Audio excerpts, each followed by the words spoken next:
Iaô, Kadochikok, com deporte. Un total de 12 jogadores de ping-pong chega a Aruba ayer com sorriso grande riba na cara. Havia por só para defender o número de Aruba em campeonato de ping-pong entre Isla Nandi Caribe holandês. Aqui na Aruba, na passador de um processo largo de treinamento, assim na best para pôr a bem bom preparado, e esse aí, sem dúvida, a do nosso resultado. Aruba dominar durante o campeonato e regressar com a grande maioria de prêmios disponíveis. Acordamos ora que lo reativar o campeonato que antes estava antiano, mas que agora vira de Caribe holandês. Outro ano, o campeonato no último lugar na Aruba. Nós aí acordou, nós agora bom receber a comissão de corso a receber nós completo. Nós muito não assim nós best nós chega como se trein vai hotel relax um rato e depois no seguinte dia nós começa com full torneio. Promete muito não começar com um grupo de teams qual vai sumamente hobby bom muito não começa a performar tremendo.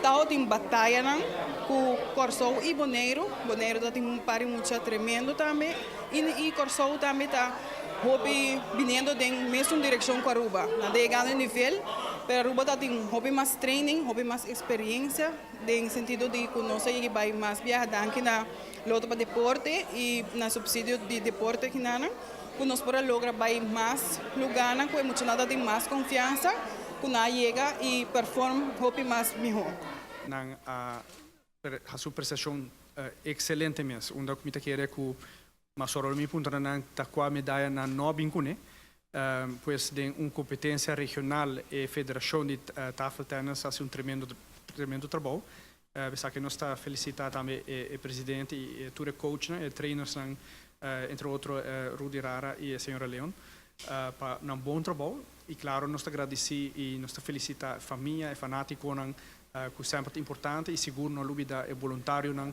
que sempre é hope importante e a motora mais importante de nosso deporte aqui na Aruba.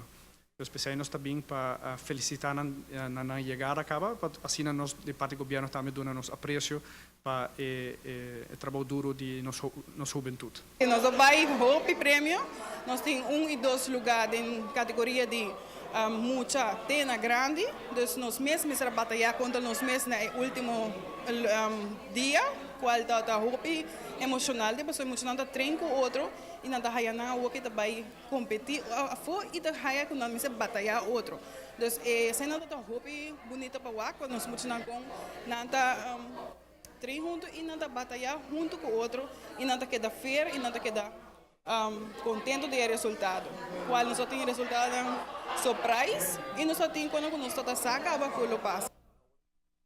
Mientras tanto, o equipo tem como se treina mesora. Ya para el siguiente campeonato internacional, que lo toma lugar en Puerto Rico. El equipo de ping-pong infantil de Aruba lo va a defender nos cara un vez más. Pero viaje contra todo otro país caribense, para bien, y sigue con su buen trabajo.